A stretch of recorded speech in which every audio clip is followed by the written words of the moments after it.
Greetings and welcome to Leagues Ahead, the official vodcast of the Arena Gauntlet League that gives a preview of our future tournament offerings.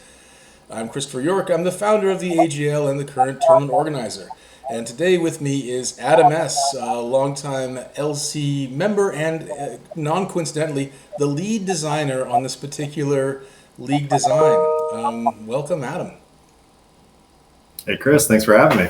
So today we're going to talk about a controversial set and hopefully a less controversial league.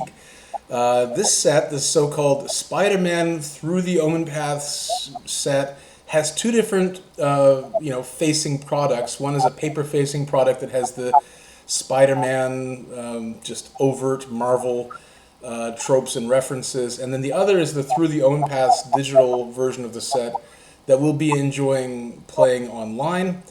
Let's start with just a general comment about the set. I'll give my hot take first. I like the Through the Omenpath cards better than the Spider-Man cards, and I'm looking forward to playing this set digitally over physically. Adam, thoughts, hot takes? I got lots of takes for sure. I don't know how controversial any of them are.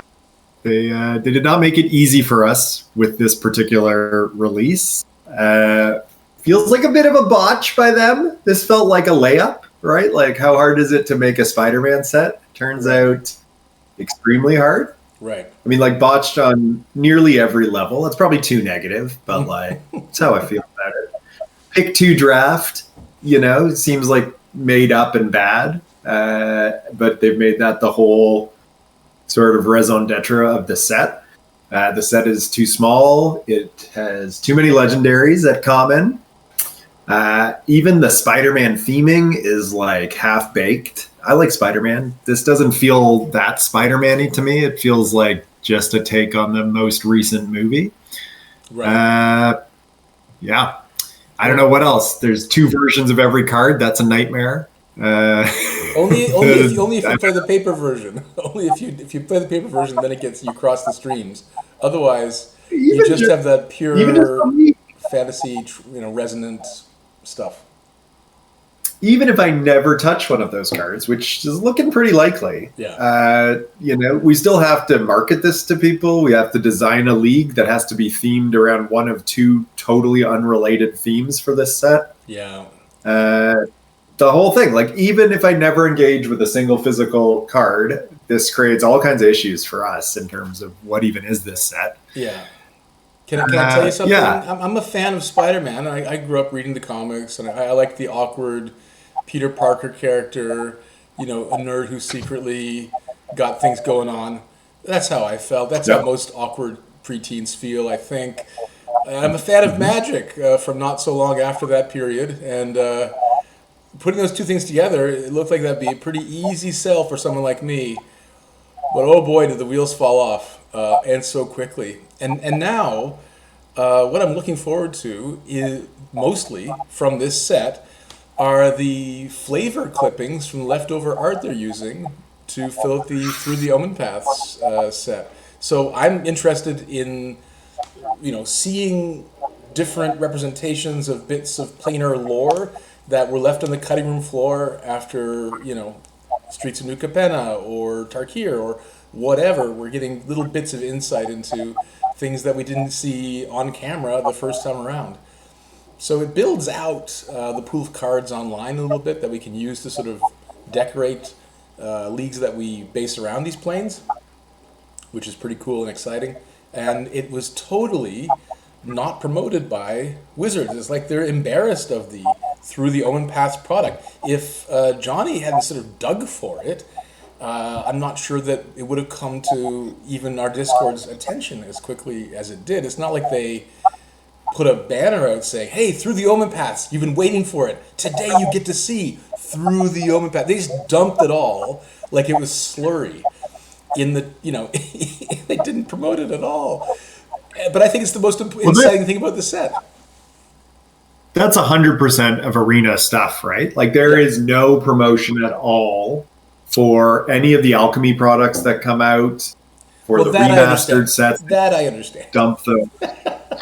Well, this is the same thing though, right? Like this is a pure afterthought. It gives you some insight into whatever is happening in their business. That as big as Arena is, and it's huge, they Yeah. don't care about it at all. Like that's all. It's almost frightening the degree to which they are willing to just do whatever. I look at those cards, like the font is terrible. Like Right. genuinely, I don't know what they're doing. Right. The alchemy card design is terrible constantly. Like I know there are people who like it, and I don't want to begrudge that. I would love if it were good, but so many of the cards look like they've never been play tested because probably never been play tested ever. Yeah. No, that's the So thing. like, there's just no money put into this product. But like, I don't know how many people use Arena. It's like millions, right? Oh, Of easily, yeah. people are on this, and And it's probably zero budget. It's probably one of the main conduits for new players of the game, right? Who get to download it for free, craft some cards, try out the rule system, and then see if they like it. But yeah, I mean, for me, let's not make this the alchemy podcast, but I think those cards, they just aren't Magic. They break the rules of what you can do in paper, and I think that the paper and digital, they ought to be parable, right? And if you're doing stuff that it just isn't done, can't be done in the physical realm, then you're doing some other game. That other game's called Alchemy. I'd rather not play that, but that's just me. I'm a fuddy duddy when it comes to that. But getting back to this offering now. We are asked to spin gold out of silk or lead or some other inferior material, right? So they've dumped this set at our doorstep, and what we've done is we've traditionally chained our tournament offering releases with the set release because that's when people are most excited about the set and they want to play with the new cards, and we facilitate that in an interesting way. So when you're not drafting or doing sealed, you come over to League, you play something a little bit different. This set has had an underwhelming delivery and buzz, to say the least. It's, in fact, skewed negative. Adam, as the main designer of this tournament experience, can you take us through the process of how we got this sort of like loose raw material and how we tried to spin it, pun intended, into something a bit more exciting? Can you take us through the rules and the process, as you will? Yeah, absolutely. Well, there's a few different moving parts there. I think to begin with, this was a super challenging set. Like, just from the get-go, we've already kind of talked about some of the issues, the split between Spider-Man being in the paper theme and not in the digital.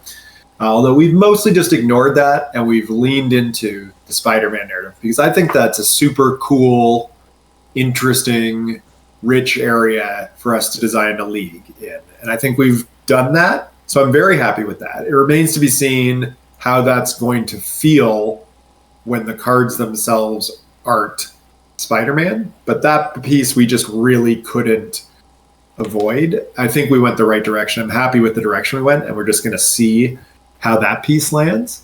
I think we took difficult material in two senses and turned it into a great league. The two senses are the sort of content of the set is challenging in terms of, I think one of the criticisms that's been leveled at it, including by me, is that it's very samey. It's a bunch of creatures that are all Spider-Man variants. So a really sort of narrow range of creature types that are getting, the tribal themes here, heroes and villains. And we really tried to embrace that. So we have leaned into a heroes and villains theme to this set, which I'll get into in just a second. But I think that was one of the ways we met that was we said, okay, like this is what they're focused on. Can we make this into a league? And I think we have really successfully. The other challenging thing, though, besides the sort of content, is just like the form of the set. The idea that it's a small set, it's particularly really low on commons, but also on uncommons. So, that is just a really big challenge for sealed. And for our particular brand of sealed, which is more than 6 packs, eventually quite a lot more than 6 packs of sealed, it's just a really huge problem to have a pool of commons that's less than half of the usual size, a pool of uncommons that's less than half of the usual size. Uh, and to have so many of them be legendaries too for various reasons. Right. That really makes it difficult from a design perspective. So we had a bunch of constraints, some of them in the sort of what was the look and feel of the set, and some of it in the actual physical distribution of cards that we were going to be dealing with. Yeah, and we'll get into that So, with the particular rules, right? But there's a few things, you've breached a few topics that I want to discuss in general before we get in the nitty gritty, crunchy yeah. rules text. Taking the Marvel skins off of everything leaves us with a bunch of spiders, human spider heroes, hero villains, all these weird card types. And they attach to this plane of the multiverse that we don't even have a name for. It's just Spider World. Nothing's been explained or dropped via lore. It doesn't make any sense other than just trust us. This is somewhere in the multiverse. You don't need to know the name, right? So there's a big flavor disconnect for people that care about that kind of stuff. The heroes versus villains dimension is kind of interesting in that it gives us this kind of way to split the league down the middle, right? I'm reminded a bit of the Midnight Hunt, actually it was the Crimson Vow set, where we split the league between the Voldarans and the Markovs, right? And had sort of two warring factions of vampires. I think that's the last time we tried this kind of like league-wide divide between two sets, two sets of players. We'll get into that later on. And Heroes of Villains, of course, is something that can carry forward into the other Marvel Magic offerings that they've scheduled and told us are coming. I think we have a Captain America set coming out soon, or Avengers. I don't know. In any case, the kernel of tournament design that we're sort of like leading with here does have the potential to connect with those future tournament offerings, because I think that these creature types will be used again, definitely, right? So if this succeeds, we have a direction to go. If it doesn't, we'll have to retool it. But we'll be watching this very closely, obviously. And then the final point that you brought that I thought was interesting was that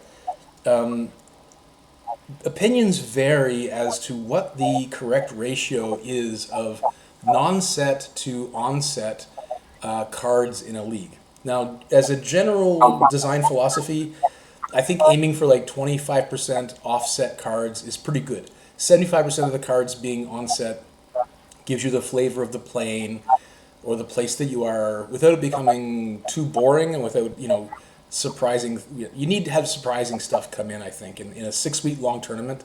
If it just boils down to the point where you're just playing limited in that set, I think that you're going the wrong direction. So you said that this is a small set. It needs to have an infusion of cards from outside the set just to function, right? As a set in the 6-week way. And we're just getting feedback now from Edge of Eternities, right? Some people think that, this was too chaosy, or it wasn't chaosy enough in that we should have just allowed one pack from each planet per player, and that would have been some way to sort of see more sets, or to not just have it be Magic's greatest hits one week after the other. Going from Edge of Eternities, right, where we're having that kind of pushback on including every set in the whole known multiverse, we're going now to a set where we're kind of forced to paint with a palette with other colors, not because it fits the design manifest, but because it's simply required by the numbers. It's mathematically required, not required according to flavor, top-down design, or anything. So let's start with that. How did the LC solve the small set problem for a full-length campaign league that has to last 6 weeks and not be samey, and not be like 8 copies of every common? Yeah, so this was a huge issue in design.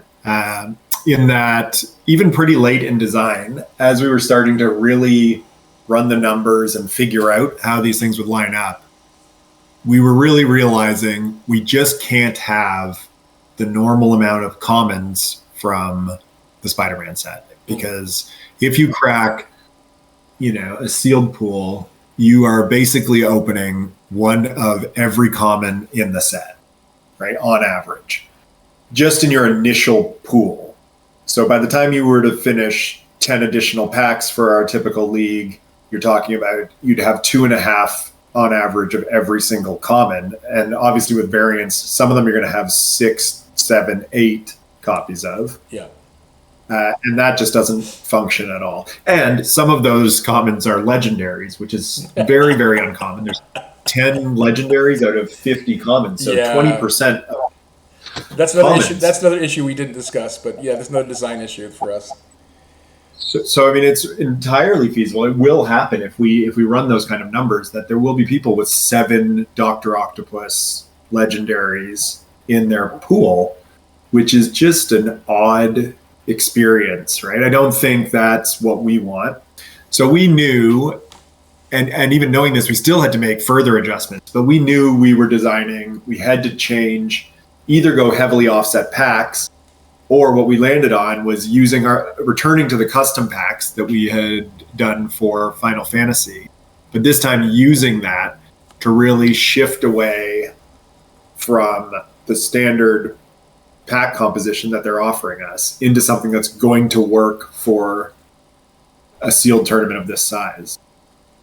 So what we did was we replaced a number at the beginning of the league, especially common slots, with slots that are particularly related to the themes of this set, either as a sort of general theme, so villains and crime, or as a mechanical relationship, like there's a mechanic called Mayhem that has to do with discarding cards in this set, and it's a bonus if you can discard that card. It reduces its casting cost.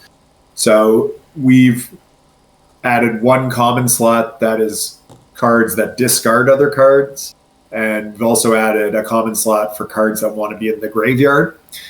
So really trying to, without being too ham-fisted or too on rails about it, add in a bit of thematic and mechanically related cards at the common level to build out this sort of skeleton of a set into something that's going to be a bit more diverse and interesting. Commons that can compete with the sort of synergistic commons of the set without sort of derailing what the set is about. So you're basically saying that you and the other members of the LC built the set that Wizards should have. I mean, yes, in a sense. It's more, so we haven't done this by hand curating an extensive list of cards that should have been in the set or fit well.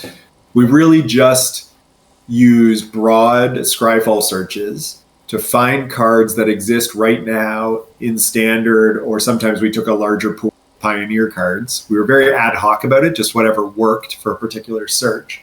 But each slot is sort of, okay, here are some different graveyard themes, some mechanics we've seen over the past couple of years that touched on the graveyard. Let's see what all the commons like that look like. Is it color balanced?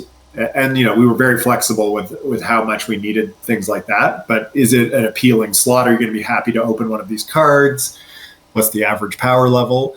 It was very tough to do this, but we weren't trying to just curate a perfect list of cards. It was really more this, we have the opportunity to include cards that are fairly random, like opening a pack of an offset, but just in a single slot.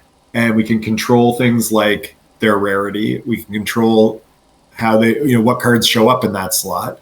Yeah. Without actually curating the list. So it wasn't like we designed out a whole, like we have in the past. We've done things like remaster our own sets in Ixalan, say. Yeah. It wasn't that sort of really curated, balanced cube experience. It was this idea of pulling at these threads and building a pack that's going to be surprising, random, hopefully exciting, and thematic, which I think is a cool use of the technology we've got. So we'll see if it works. Let's say that your average pack of Magic cards is 14 cards, excluding the basic land slot. How many of the slots in your average pack did you replace with these random semi-curated slots? So we cut down the pack sizes to begin with a little bit, and we cut down the starting pool size. So this is something we had success with in Final Fantasy, and we're revisiting time now. But just so the baseline is going to be lower powered than a usual sealed pool, and lower powered than even our usual league offering. And the idea of this is we can build up pools over time, starting from real kitchen table magic, which is always our dream. We really want to start with underpowered, weird, wonky decks and build up from there. And so to do that, the custom packs we're doing start off smaller. They get bigger as the league progresses. But the first packs you're opening have a couple fewer common cards in general, only have a single rare, whereas the play boosters that you'd open in paper could have more rares potentially. So we keep the power level low at the start, and we've replaced, I believe in the initial packs, we have replaced 5 of the slots. So you get a couple of offset uncommons and a number of offset commons. I think maybe two offset uncommons, 3 offset commons, as well as a couple fewer commons in the pack. And the idea of this is really, you're going to be building up. As you reach the hero and villain status later, you start to get a pack with more cards. More of them are uncommon, 2 rares in every pack. So I think that will work really well for what we want in terms of power escalation as a league goes on. Right. And I think that the later pack, the percentage is a bit higher than the sort of usual desired rate, but I think that it's justifiable with reference to the fact that you're expecting just so many more common repeats from this set, and that the set looks like it wasn't really designed to play well with itself internally, right? And so I do think that this is it's an interesting experiment. It allows the LC to kind of play with things we don't normally play with, like pack composition and starting pool composition. Because normally Wizards has a product that's just sort of ready to go, so we open 6 packs of that, and we added comeback packs of that. This is not appropriate here for the reasons we've already laid out, and so it seems to me this is going to be actually a more interesting set to play with than the main set as Wizards is producing it, because, gosh, there are so many things that these cards can do in combinations with other cards, but you're not going to see that normally. And I think that this solution lets the cards breathe, lets the players see what they're offering, hopefully, in a bit more of a broad way than just presenting them as everything is in New York City, everything is self-contained, and most things have reach. I don't know. Yeah, I think that's right. I actually think we're still in the fairly normal range of chaos. Yeah. But that towards the end of the league will start to diverge more and more. Whereas in this past league, I think part of what people were feeling, so in Edge of Eternities, part of what people were feeling was that right away we were thrown into offset packs at very high power levels, very fast. So I think like the majority of packs taken from week 1 were these other sets. Final Fantasy was a huge first pick, or the Tarkir Dragonstorm packs. Right. So you were really seeing the league swing away right away from the space theme into these other sets from past leagues. So I don't think you're going to have that experience for the 2 reasons. One is that these packs are still at the beginning, majority from the Spider-Man set. Yeah. And the offset things are really there to complement the base set, as opposed to being, in a set where suddenly you are picking up packs that are driven by, whatever it is, the bonus sheet from Mom or the bonus sheet from Thunder Junction. And now your deck is all about enabling those super powerful cards, the Atraxa that you opened, right? Right. There's no companion slot, for example, right? Yeah, and there's no instead. All the rares you're opening in the first half of this league are Spider-Man set. Yeah. right? So the most powerful cards you're opening are all on set up until you make the hero villain choice.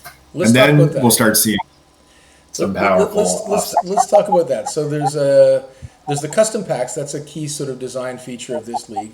Can you tell us a little bit about the hero and villain split, both as it regards pack composition and also what it means to people who are lucky enough to be finalists in this tournament? Absolutely. So this has been a huge ongoing thing for the last year as our league has really become super popular. As our tournaments have started to attract more and more players, we were feeling, and I think we're back to feeling already, a pinch on how many people we can put in the finals. So for the longest time, we were getting about 100 people per tournament, give or take. And so having a top 8, that represented about 10% of the people in the tournament. You know, maybe sometimes less than that. Maybe sometimes it was only, closer to 5% as we got up 50 people. And there you started feeling like, okay, this is getting too competitive for the level that we want.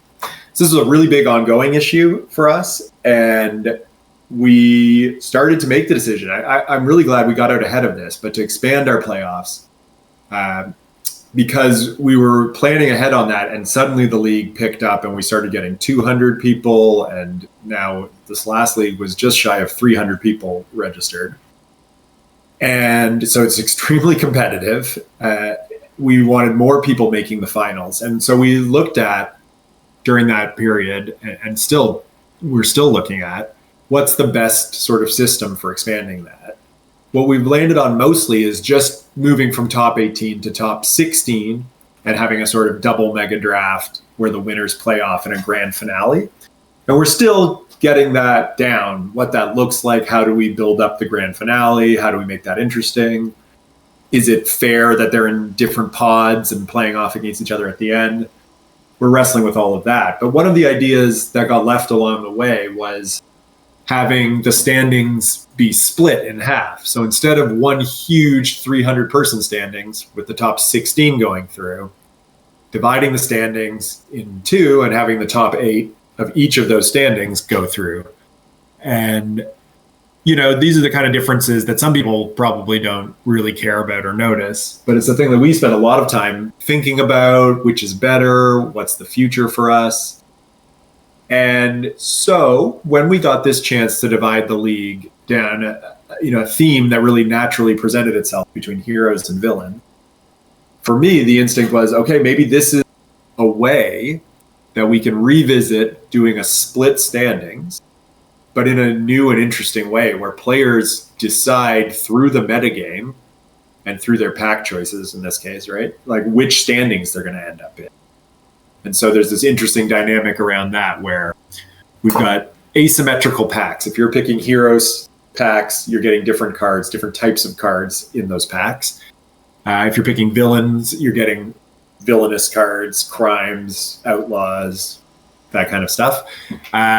And by making those decisions, not only are best for your pool, but you're guiding yourself eventually towards becoming either a hero or a villain, which means you're in a totally separate pool of players for making the top 8.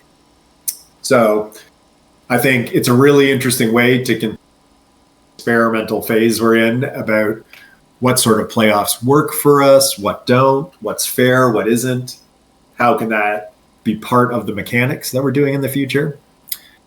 And that's how I saw this. So I really thought, let's get a little experimental with this. I really like that when we do designs where we sort of just don't know what's going to happen when we do this. What if everyone ends up being a villain and we have no heroes? And so there's just a tiny pool of people competing for the playoffs on one side and a huge pool on the other. I mean, that's a possibility when we try to design so it won't be that skewed. But, I'm very interested in that sort of design where we set this up and then let players loose and see what happens. Yeah, I think that's something the LC's been very good at for at least the last year, possibly the last 2 years, is to create puzzles that there's no obvious solution to or dominant strategy for solving. And I think that a certain subset, or indeed, like in fact, the majority probably of our dedicated player base, enjoys as much or more than playing the set itself, right? So I do think like the idea that there are two lists of players with two different top eights that you're trying to qualify for the finals through, and that at a certain point you have the ability to choose between X and Y based on whether you think that you can take people in more easily in one pool or the other, adds a different level of strategy. It's a lot of agency that players don't normally get in your average Magic tournament, right? The idea you can kind of shift gears between two list of standings is kind of, yeah, as you say, it's experimental, it's wacky, and it's something that it evolves from the theme of the set in that we're the two sets we're talking about are heroes and villains, but also it kind of emerges organically out of our concern for including more people in the finals, right? So it kind of fulfills two design goals there, right? I'm looking forward to seeing how it plays out, like what kinds of. Interested. Like I'm always interested when I hear about league designs, or when I play in the leagues. I'm interested in points of engagement. I'm interested in people having to stop and ask other players why they're doing what they're doing and the reasons for it, or people, just offering their candid justifications for their reasoning in doing X over Y. And I think especially in a league like this where there's no factions, there's no gangs or clans or whatever, right? It's going to provide people with, this little puzzle is going to provide people with some debate fodder, which I think is good. It helps keep the community healthy and active. So I always have an eye to, what effect is this going to have? Are there going to be story moments that emerge from this?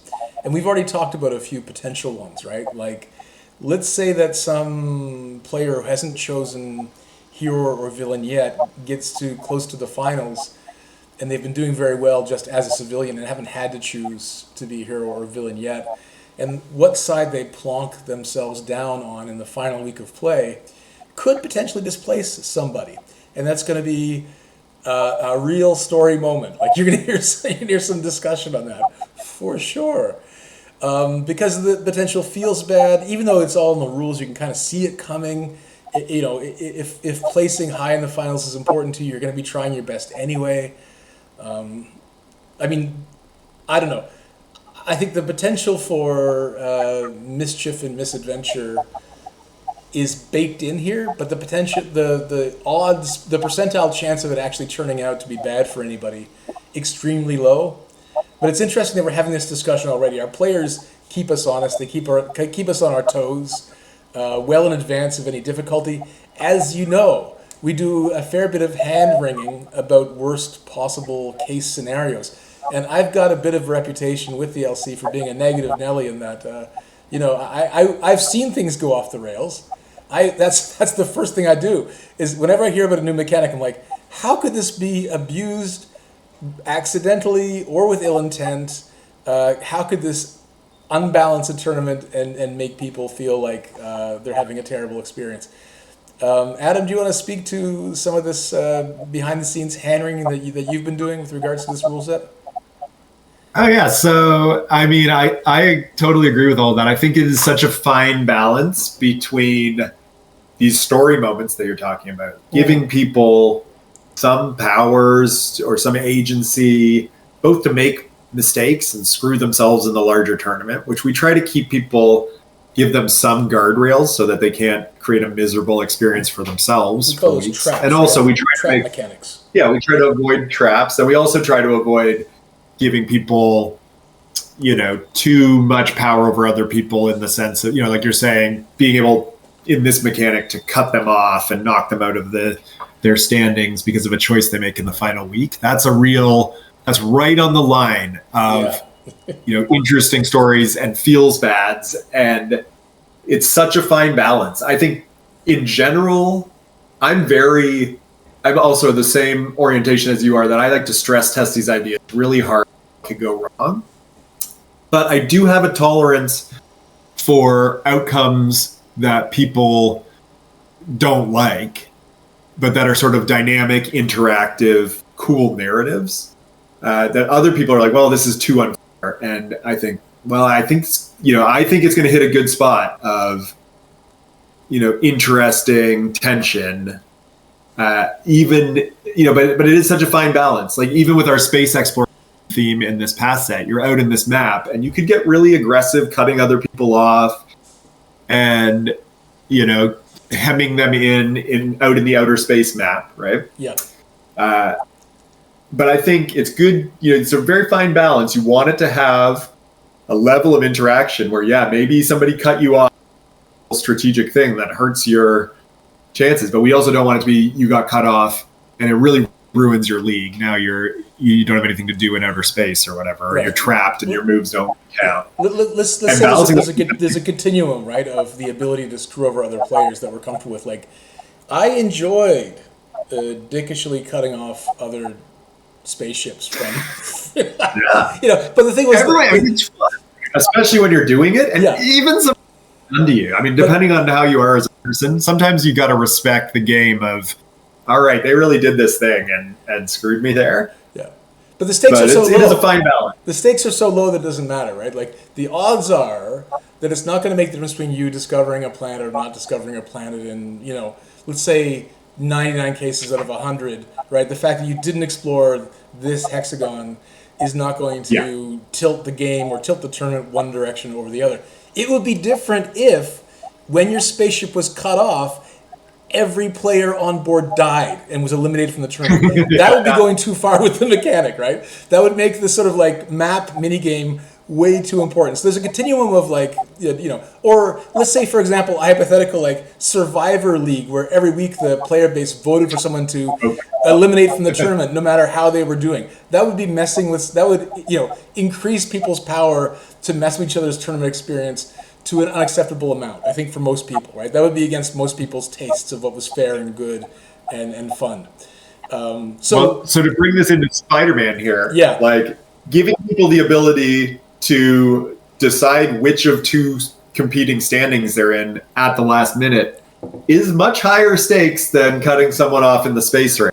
Oh God! Like you could really, by your decision alone, eliminate somebody from the top 8 here, which is that's as high stakes in our tournament as we get. So I do think we're playing with fire, but I think we're doing it with enough constraints.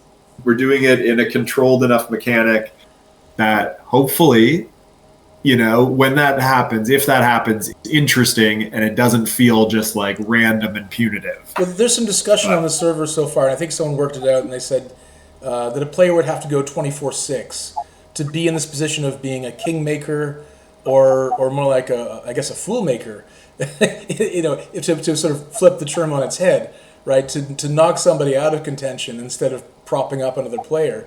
Let's call this a fool maker mechanic. You'd have to do very, very, very, very well, like almost unheard of well in a tournament this size in week 6 for that to occur, or week 5, or whenever the cutoff point is. So the question is, like, with this kind of accomplishment or achievement, do you deserve the kind of special power that brings with it, right? Because you're already probably going to be occupying some top 16 rank, right? So the person on the bubble, they already have a 50% chance of being knocked out by you no matter what happens, right? So there's only a half a chance of that complaint being legitimate or valid or whatever.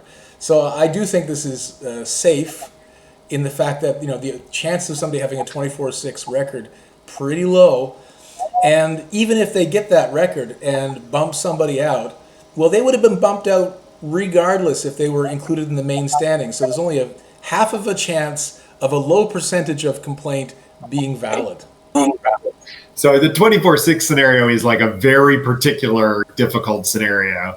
But there are ones that are less than that are still going to be, there are going to be players choosing in week 6, am I a hero or a villain? It's not going to be a ton of players, but that choice, if it comes late enough in the league, could result in a player from the heroes or a player from the villains. It'll be one or the other, and this person gets to decide, who am I knocking out? I think with everything, with all the moving parts, with all the other things that go, I'm hoping it's not going to feel Like that's the whole thing. It just comes down to one person's decision. And if there's a few people making that decision, then presumably you're going to see people on both sides get knocked out as people choose their lanes. But as I understand it, civilian packs are weaker. Civilian packs are weaker than either hero or villain packs, right? Is that correct? So that means that they've been playing the entire tournament with one arm tied behind their back already, right? Yeah.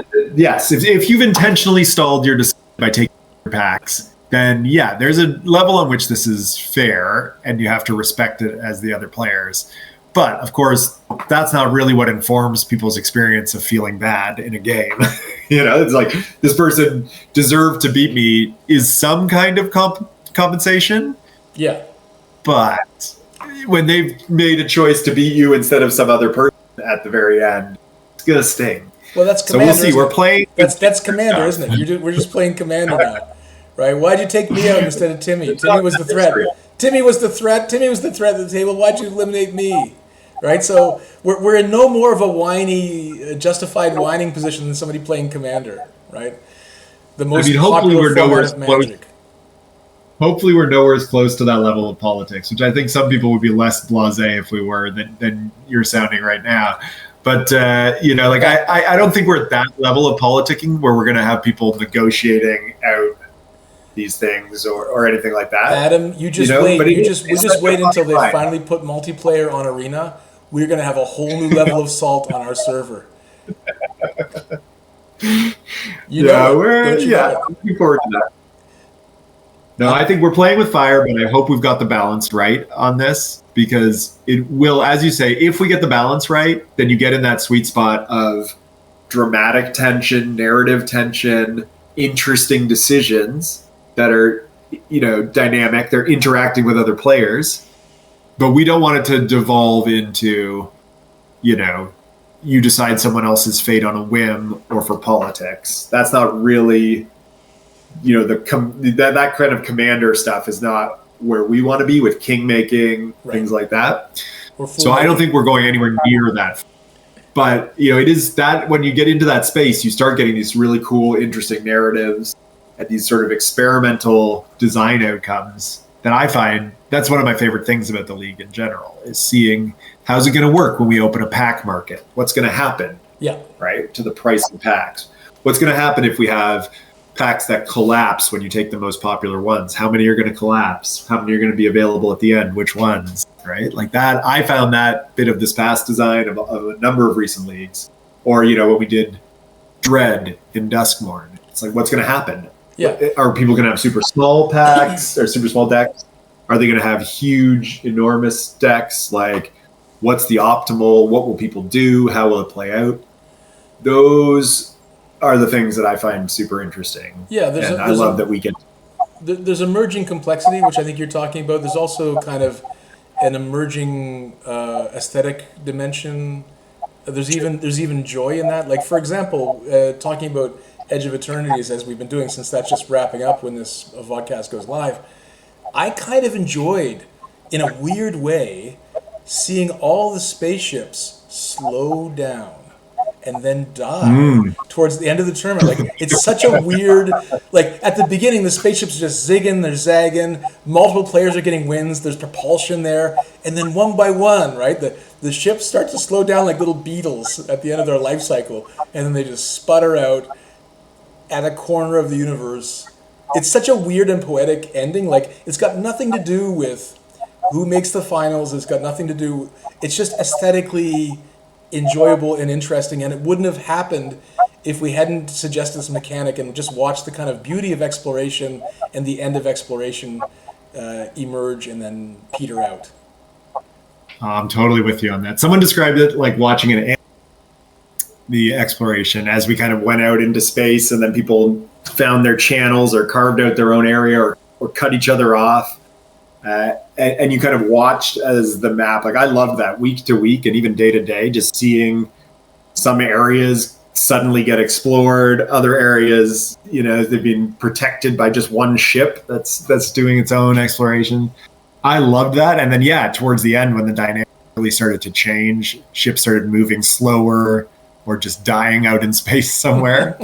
I agree. Well, it's almost poetic. I mean, the narrative element of that very strong, very cool, and such an interesting thing to come out of just as a byproduct of this other whole fun thing we're doing. Well, I love it. talking of the end, as we are, if we're lucky enough to make the top 8 or the top 16, as it were, or one of the 2 top 8s of Spider-Man through the Omenpaths League, what does our Mega Draft experience look like? Can you walk us through that? Yeah, so I'm going to give a caveat that this might still be subject to change. I don't know how much people have come to the way this rule is set up right now. But right now, the 2 different standings are going to produce their own mega drafts. So this, to me, is not too controversial. The top 8 heroes will go off and do their own mega draft, the top 8 villains. And then as we've been doing recently, the winners of those 2 mega drafts will play off in a best of 5 grand finale, the top villain from the league against the top hero from the league, which is all great. In terms of what we're actually mega drafting, so what we've penciled in there, I mean, maybe even penned in there at this point, is that we will use the custom pack that we're using for heroes and villains. And the heroes side will draft heroes packs, and the villain side will draft villains packs. So they will have separate mega draft experiences that mirror what they've experienced in this league. And when they meet in the grand finals, the hero and villain will have decks that had different kind of source material. So I think I'm interested in that. I'm a little like holding my breath to see if people think this might be unfair or Well, I think other. I think it's self-balancing, Adam, in the same way that the other choice was. It's another factor that goes into whether you choose to be a hero or a villain, right? So you talked already about sort of sizing up the opponents on one list and saying, well, I can take 6 out of 8 of these guys, so I'm going to become a villain. But then you might have this background sense that villain packs are actually worse than hero packs, which means that if you go the distance and win your pod, that your deck will be inferior to the hero pack. Now, of course, we've designed these to not have any sort of obvious solution, but you can't help but think about it at the end of week 5, I bet that's going to come into people's minds. Like, if I top 8 with the villains, am I going to be able to take a souped up hero deck in the grand finale? And I think that's another great story, another great consideration. Yeah, I'm here for it. I think so. I'm a little scared to draw attention to. Occasionally look at this, and then occasionally during leagues recently on the mega draft, sort of mid-league, people start to turn their minds to it as they think about qualification. Adam, we survived Mirza Karloff Manor League, where every day I would check the server and I would wonder, when is the other shoe going to drop? When are people going to realize that this tournament's being determined by non-magic play factors and start a revolt? And it never came.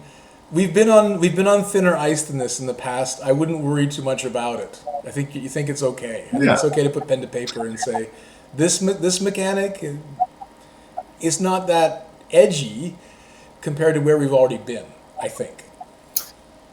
I love playing in these spaces. I like these interesting dynamics, and I think we're very good at doing this design. We have a team of people that just is really good at coming up with these creative ideas, doing the actual tech side of it, making them happen, which is often much more complicated than we make it look. And then also stress testing it, thinking about what scenarios could go wrong.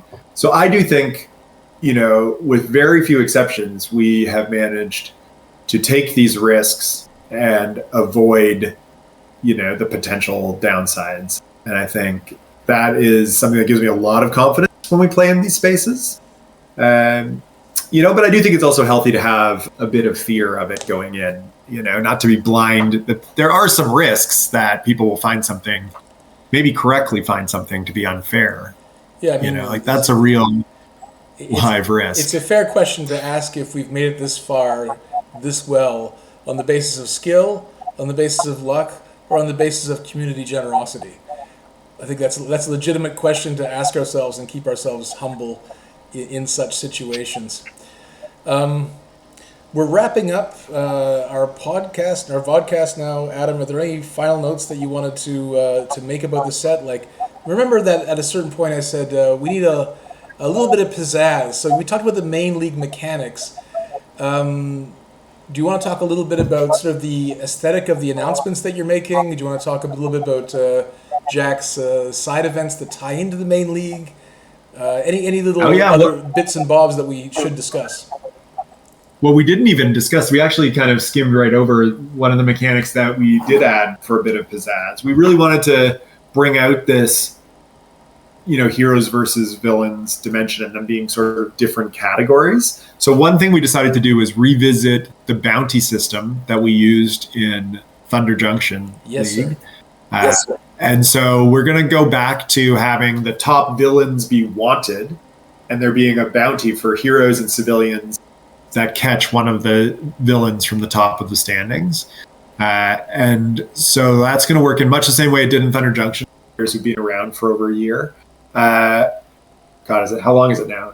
Well over a year. Thunder Junction was. Anyway. But Thunder Junction bounty's got you Thunderbucks that you can spend on packs, right?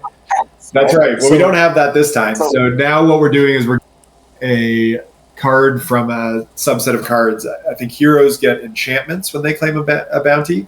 And it's sort of like any enchantment or any uncommon enchantment in standard is how that one works. And then villains, when you claim it, then a bounty gets put on you. The villains come after you for revenge. And so if you've claimed a bounty, then when you lose your next match to a villain, that villain's going to get a random, I think we decided on treasure makers for that one.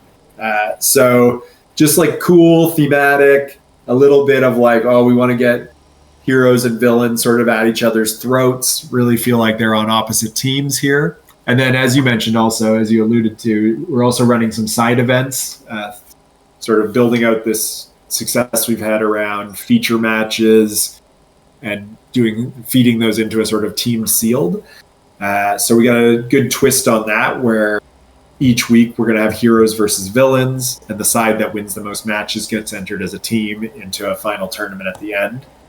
I think that's a cool, interesting other way to approach this sort of hero-villain divide. So yeah, I do think we're starting to see the pizzazz. We spent a lot of time in this league, more than we do in most, on the nitty-gritty. How are these packs going to work? How are they going to be color balanced? How are we going to decide on the slots? How many of each different type? How do we deal with the commons? So we've spent a lot of time on that. And now at the end of that, we've really gotten to, add to that some of the set dressing, bring in the flavor. So I think we're going to be doing some, Daily Bugle newspaper announcements. We kind of had a little preview of that today. I'm very happy with the way that looks. So that's coming, and these brought in to make the hero villain tension really ramp up. I hope we've landed in a sweet spot with that. I think having a few ways to make the distinction between heroes and villains matter really does a lot to sort of sell the mechanic, right? Rather than just having them be two sets of standings that only matter in the finals. Like now there's a way to sort of make it matter for feature matches, and there's a way to make it matter for how you get bounties and sneak a few extra offset cards into the tournament, right? And also, like I said, with the bounties, that's an obvious place where there's going to be points of engagement. Like who can I take down? What's a reasonable target for me? And that sort of ties back into sort of the records that we keep long term, right? Jack takes care of all the records. You can kind of look back and you say, well, this player's 4th overall in the rankings. However, my personal record against them is 9-5, right? So therefore, I think I'm going to challenge them because they look like a good target for me. And all this is like, it ties into talking with other players, strategizing about the particular rules of this tournament, and also keys back into league history, right? The community history itself will kind of play a role in who you target for a bounty. So that all sounds great to me. Adam, I can't wait to play. You've taken me through what sounded at first like a pretty tough sell. We started out pretty negative, but by the end of this podcast, I'm feeling a lot more positive about Spider-Man through the Omenpaths League. I feel like we've been through a journey together in this I mean, last hour. I think it's a big advantage of the format that we built, like that we can really take a bad limited set, a set that looks on its face to be just not what we want. And we have a robust enough system, both in terms of how we've designed leagues and the tools we've tested, the tools we know how they work, and the risks we're willing to take, and also the tech that we've developed to do some of this stuff, to make these custom packs, to add random cards to pools, things like that. That whole package that we've developed really means that we can test it with a set that's like a disaster, and we can make it a good experience. Or, similarly, we're going back. Sometimes when we're revisiting these older sets, we're taking these bonus sheets, these egregious bonus sheets, we're slipping those cards out of the pack. And we have the technology to do that now. We have this tournament knowledge to see how that's going to play out. And, I think as we've come along and developed, we really are able to, I know we've been hesitant to meddle with Wizards' designs and the designs of the sets, but where it's warranted, we can actually, a mediocre set into something I think is really incredible for our format. So, I mean, I'm hoping that's the range we've hit this time. I don't want to be overselling it. I think it was a real challenge, but I think what the format that we have is really that we can do pretty cool stuff with almost anything. Adam, I'm going to end with a question that I myself don't know the answer to. And, my secret identity, which I haven't revealed on this podcast yet, is that I'm a philosophy instructor. So I'm going to ask you an ontological question. Are the LC game designers or tournament designers? And is there a difference between a game designer and a tournament designer? Right? Yeah. What do you think? I was going to turn that question on you. What is the difference? What did you ask that you're thinking of? But if I were to answer just with my own thought on what a tournament designer is versus a game designer, we're definitely blurring that line very intentionally. I think so. I think we often stop short. Yeah.